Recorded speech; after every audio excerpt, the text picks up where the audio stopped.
Hi అండి, welcome to Vijju home kitchen. ముందుగా మన సబ్స్క్రైబర్స్ అందరికీ ఉగాది శుభాకాంక్షలు అండి. షడ్రుచులతో కూడిన ఉగాది పచ్చడిని ఎలా తయారు చేసుకోవాలో చూపిస్తాను. ఫస్ట్ రుచి పులుపు. పులుపు కోసం కొత్త చింతపండు రసాన్ని వేసుకోవాలి. అలాగే రెండో రుచి తీపి. తీపి కోసం కొత్త బెల్లాన్ని ఇలా తురిమి వేసుకోవాలి. మూడవ రుచి చేదు. చేదు కోసం వేప పువ్వుని నీట్గా క్లీన్ చేసి వేసుకోండి.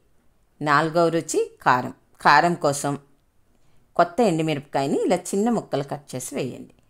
ఐదవ రుచి ఉప్పు. ఉప్పు కోసం కొంచెం సాల్ట్ మిక్స్ చేసుకోవాలి.